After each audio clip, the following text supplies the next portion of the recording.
Do you feel like you're doing everything right, putting in your best effort, but the scale just doesn't seem to notice? That's a frustration I know very well. You fill your plate with salads, say goodbye to fried foods, and sweat through every workout. And at the end of the week, that number on the screen is still there, not moving, making fun of all your hard work. You wonder what you're doing wrong, if your body just won't respond. Today, I'm giving you the key to get unstuck.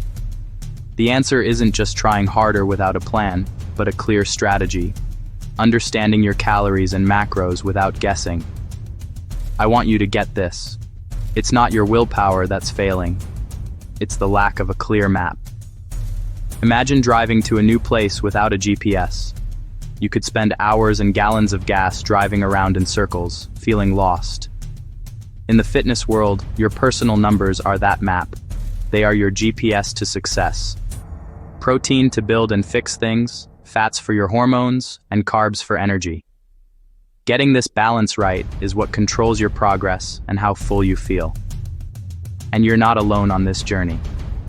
It's time to leave behind those general diets that promise everything and deliver nothing. By the end of this video, you'll have the exact tools to figure out what you need and create a plan that works for you. To start, leave your questions in the comments right now. What confuses you the most? We'll figure them out together as we go. Get ready to turn that frustration into results you can see, that last, and most importantly, are all yours. Let's start with the big question. How do you figure out your calories and macros to lose fat well and without feeling hungry? Let's get to it. A lot of people dread the idea of counting calories. It sounds tiring, complicated, and most of all, too strict. We think it will take away the joy of eating and make us slaves to an app. But the other option, just eating healthy, is too vague of a guide. For example, a salad can easily have more calories than a hamburger, depending on the creamy dressings, cheeses, nuts, or croutons we add to it. These are nutritious foods, yes, but also incredibly packed with calories. Without measuring, it's very easy to eat too much, even with good food. Science is clear. To lose body fat, you need to be in a caloric deficit. That means eating less energy than your body uses, and the only way to make sure you're in that deficit is by knowing your numbers. You can't manage what you don't measure. It's not about being obsessed, but about becoming aware. It's a temporary learning tool, not a life sentence. Think of it like checking your bank statement. You need to know what comes in and what goes out to manage your money. It's the same with nutrition. And not just the total, but where those calories come from. Protein, fats, and carbs. Each one plays a super important role. Protein helps fix your muscles and keeps you full. Fats are super important for your hormones and healthy cells. And carbs give you the energy to live and work out. Figuring out what you need gives you a clear starting point. A clear map instead of just wandering around. It lets you make smart choices, understanding what each food really does. This first step of learning to measure saves you months, or even years, of feeling frustrated and stuck. So, instead of seeing numbers as a cage, see them as your compass. It doesn't have to be perfect, but it gives you a clear guide to find your way to success. Meet Carlos. At 38, he felt stuck in a cycle of low motivation. His office job, though stable, kept him sitting for countless hours. This sedentary routine slowly took a toll.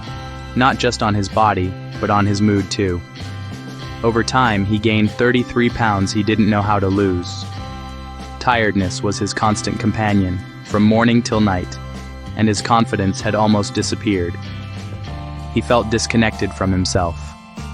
Frustrated, he tried everything. He followed popular advice. He cut bread and sugar from his diet, thinking they were the culprits. He committed to running 30 minutes, 3 times a week, an effort that cost him energy he barely had. The result was always the same, a discouraging cycle. He'd lose a couple of pounds with great sacrifice, only to gain them back at the slightest slip, each time with more frustration. He felt like his body was fighting against him. Carlos was convinced he ate little and healthy. His go-to lunch was a big salad.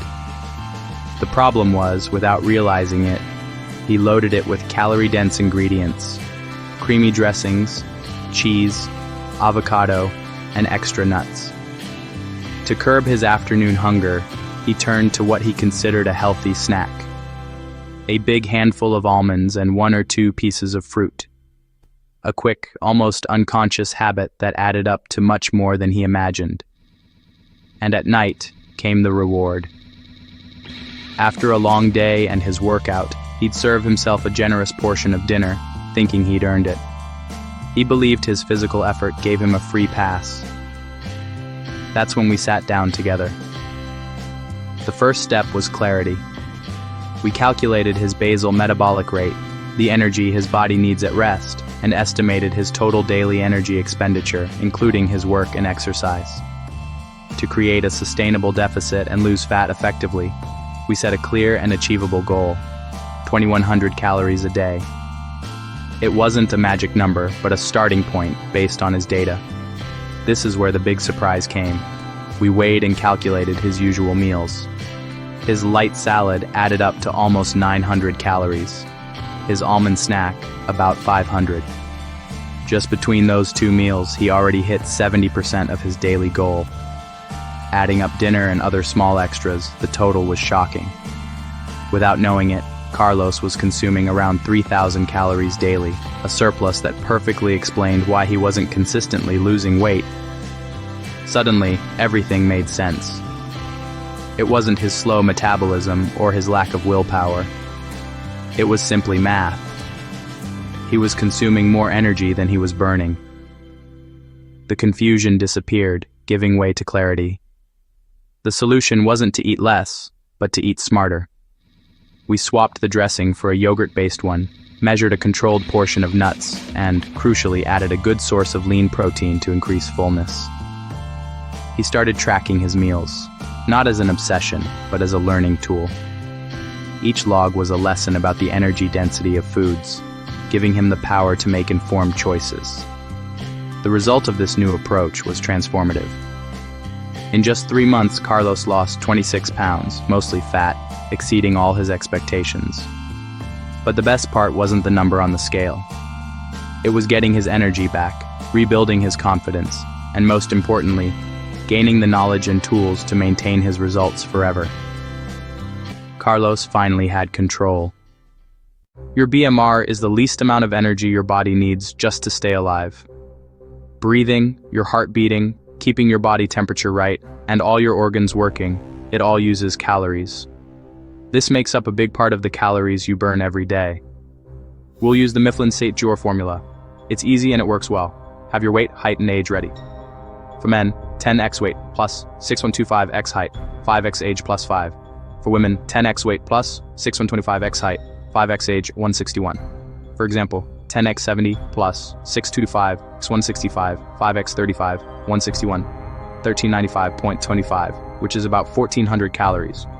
This number is your starting point. Never eat less than your BMR. Eating less than your BMR sets off an alarm in your body, slows down your metabolism, makes you lose muscle, and makes it harder to lose fat. Calculate your BMR now and tell us in the comments below. Were you surprised by your number? You're not just sitting still. You walk, you work, you train. That all adds up. Now multiply your BMR by an activity factor. Sedentary 1.2, light 1.375, moderate 1.55, high 1.725. Be honest with yourself. For a 35-year-old woman, office job plus gym 3x week, 1400 x 1.55 4x 2170 calories. This is for maintenance. With 2170 calories, you'll maintain your weight. From here, we'll make adjustments. If you were eating 1200 calories and felt exhausted, now you understand why. Write down your maintenance calories and save this video to calculate your macros. The secret: a controlled calorie deficit. Eat a little less than you burn to use fat for energy. Avoid deficits of about 1,000 calories. They slow down your metabolism, cause muscle loss, drain your energy, and lead to rebound weight gain. Aim for a deficit of 300 to 500 calories per day. That's the sweet spot for lasting results. You'll typically lose about 1 to 2 pounds per week.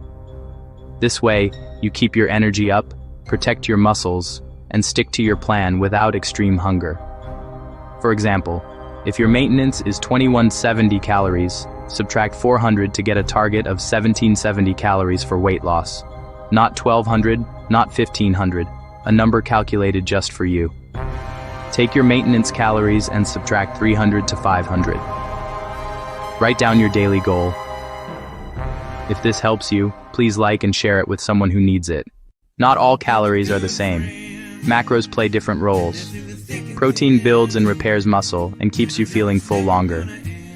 Aim for 1.6–2.2 grams per kilogram of body weight. Let's simplify. 2 grams per kilogram. Fats are important for hormones, absorbing vitamins, and keeping you satisfied. Start with 25% of your total calories. Choose real, whole foods that aren't heavily processed. The rest of your calories should come from carbs. They're fuel for your body and brain. For example, if you're eating 1,800 calories, 140 grams of protein, 50 grams of fat, and 210 grams of carbs. Protein, 70 kilograms times 2 equals 140 grams, which is 560 calories. Fat, 1770 calories times 0.25 equals 443, which is about 49 grams. Carbs, 1770 minus 560 minus 443 equals 767, which is about 192 grams. Your goal, 1770 calories, 140 grams of protein, 49 grams of fat, and 192 grams of carbs. Write your macros in the comments and we can check them together. If you're exhausted, cranky, and super hungry in a week, your caloric deficit is too big. Add 100 to 200 calories and see how you feel. Not enough protein means losing muscle, a slow metabolism, and more hunger. Make protein a priority in every meal. Include it in breakfast, lunch, and dinner. Your metabolism adapts. If you hit a wall for 2 to 3 weeks, recalculate with your new weight. A drizzle, a spoonful, a handful. These add up to hundreds of calories. Measure oils, weigh portions, and track everything at the start. It's about learning, not punishment. In this video from your Alquimista, Alchemist channel, we explore how to avoid these mistakes. Is this helpful? Subscribe and hit the bell. Tell us your biggest challenge in the comments, and we'll reply. You've gone from feeling stuck to having a clear personal plan. BMR, activity factor, controlled deficit, and smart macros. These are your keys to change. Don't look for perfect. Look for steady. One off day won't ruin anything. What matters is what you do most of the time. Don't wait for Monday. Figure out your numbers and start today. Share your goals in the comments and join the community. Save this video, Dakshrao, your daily reminder. From Alchemist, take charge. This journey is yours. Trust yourself, you'll get there. Subscribe.